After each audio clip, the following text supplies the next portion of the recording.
Okay, couple of things. I just hope I get the time. Number one, INEC should please, for the love of mercy, stop the cheap blackmail.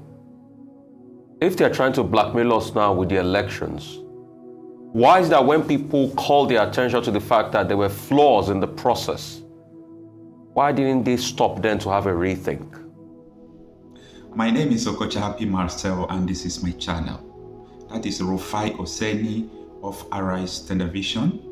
He has criticized INEC for this ongoing political process, and the masses have come to ask some questions. And people are asking, is INEC truly independent? People want to question, is INEC answerable to one political party? People want to know where the beavers was manufactured. Who took the contract of importing beavers into Nigeria? People want to know the engineers of INEC. Are they a card-carrying member of a political party? These are the findings we started since yesterday, and we are going to bring you the result of our findings tomorrow in a video format. We want to know what is really going on. Why is INEC paying a deaf ears to the yearnings of the masses? The electorate has identified the flaws in this previous presidential poll, but INEC seems not to respond. INEC seems to feel that nothing has happened. What is really going on? And a lot of people want to know. And it is obvious that people knew that INEC is not working independent. So, in this video, I just want to let you know that tomorrow we shall bring to you the findings. Listen to the full video as Mr. Oseni criticizes INEC.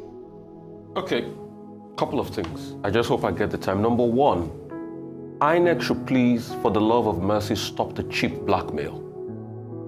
If they're trying to blackmail us now with the elections, why is that when people call their attention to the fact that there were flaws in the process, why didn't they stop then to have a rethink? INEC should stop this cheap blackmail because they're beginning to look suspect. The damage is much already. We don't know what people are even saying about us on the international community. I think it was the 79 elections that made Fela release a song called Babala Nonsense. Crazy democracy, demonstration of Chris.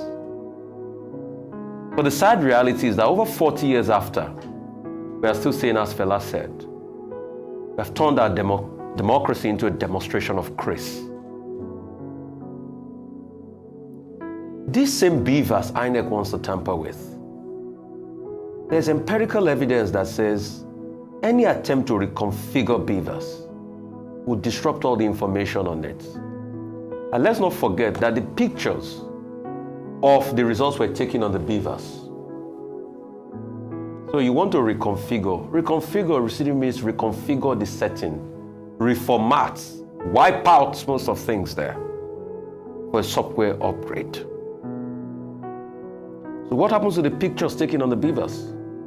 What happens to the accreditation done on the beavers? Accreditation records. We also have empirical evidence that says that information on the beavers sometimes even take time to load about a month after. You remember the Osun election incident?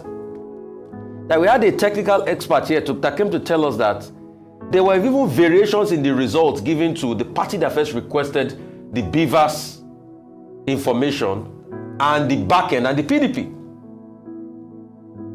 As we speak now, for the love of mercy, I think those materials should be taken away from INEC now and kept in a safe place. Because I don't trust the integrity of INEC still having those beavers materials in their custody as we speak. If we want to truly scrutinize the process. Did INEC tell us that they were going to upgrade the beavers before now? Were they not supposed to stipulate in the own guidelines they put out?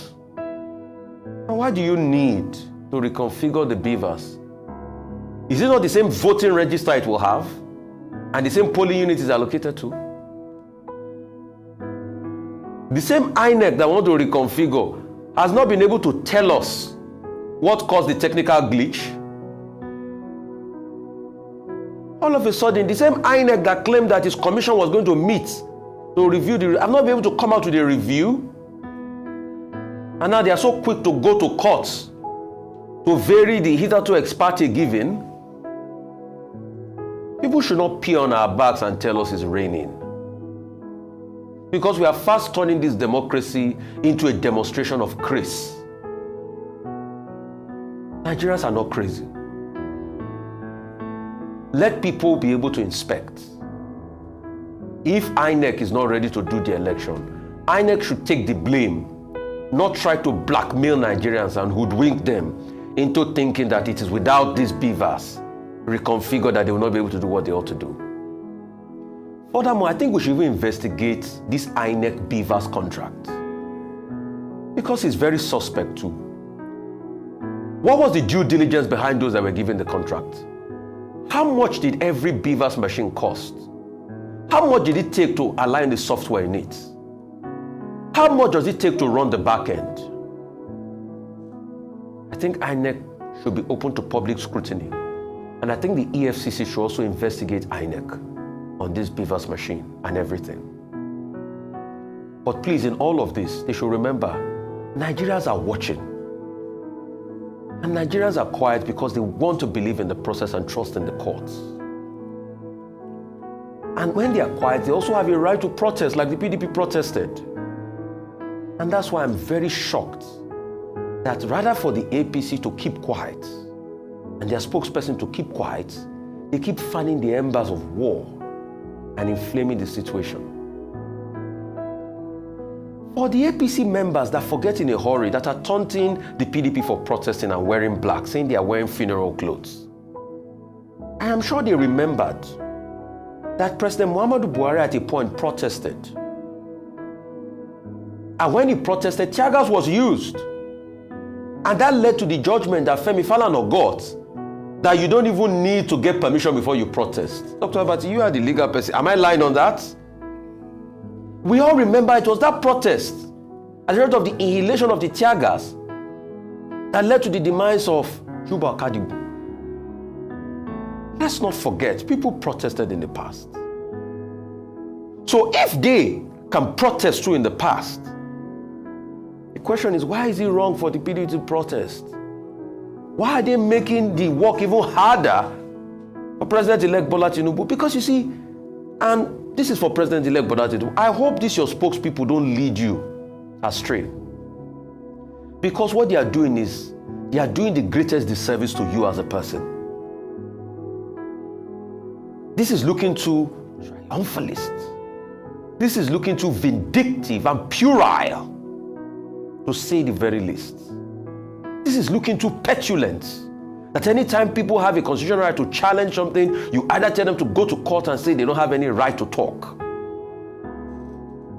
I keep asking, if we want to build a country, it is righteousness that will exalt this country.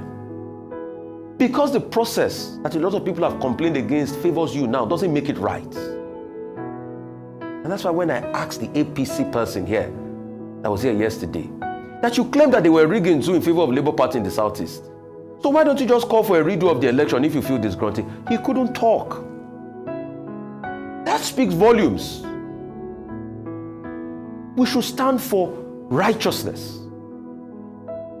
Because it favors you, even if it's not a just system, you should speak against it. Because what goes around comes around. Life is like a boomerang. And we keeping this hurt. Yorubas have been saying, Umbo, awala de. It's in favor of you now. You are happy. But when it comes around, hope you will not complain. People have a right to protest. Peacefully, I should say. And nobody should mock anybody. All we want to do is to build a great country, devoid of partisanship. And Nigerian people, please, it's time for you to shine your eye. The political class are one. It is who will benefit the people and the processes that the people will stand up for. And if you are draining, you are waning in terms of inspiration, let Jennifer's doggedness inspire you. Despite the fact that she was hurt in the face, She continued with her process. She ensured she was going to vote. We must all embody the Jennifer spirit.